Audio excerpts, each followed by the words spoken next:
What if I told you that one of the most powerful, iconic cities in the entire world was once nothing more than a tiny, muddy trading post? It sounds crazy, right? But that's the real story of New York City. Before the towering skyscrapers, the bright lights of Broadway, and the relentless hustle, this concrete jungle had a very different name: New Amsterdam. Let us rewind the clock to 1624. Dutch settlers from the Dutch West India Company sailed across the Atlantic and established a small colony on the southern tip of Manhattan Island.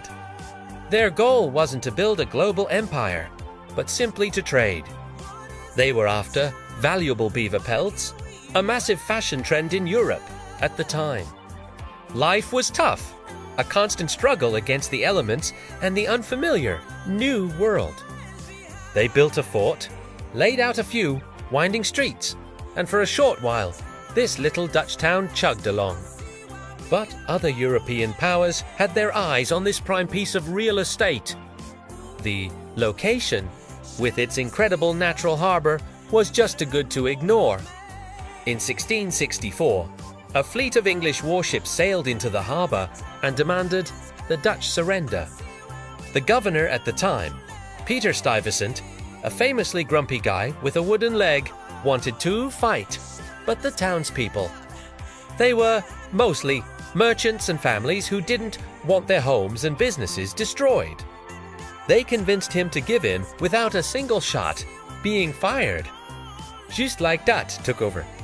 King Charles II of England gifted the colony to his brother, the Duke of York, and the city was renamed in his honor, New York. This was a massive turning point. Under British rule, New York's importance as a port grew exponentially. It became a critical hub for trade between the American colonies, the Caribbean, and Europe. Then came the American Revolution. New York City was at the heart of the conflict, occupied by the British for most of the war. After America won its independence, New York briefly served as the nation's first capital.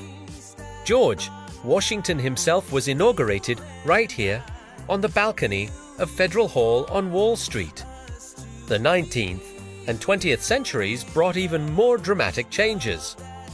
The opening of the Erie Canal in 1825 connected the city to the Great Lakes, solidifying its status as America's economic powerhouse.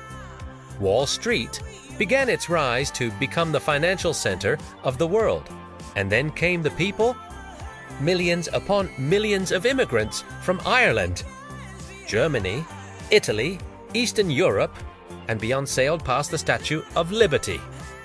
Their first stop being the processing halls of Ellis Island.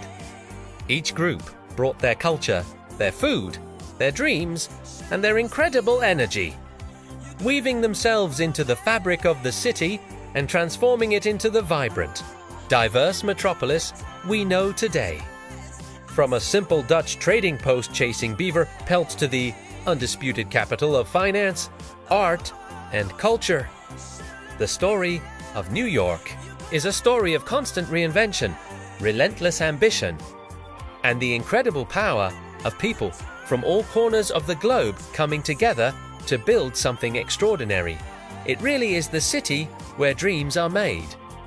Thanks so much for watching.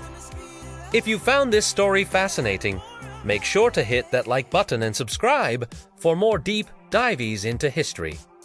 See you in the next one.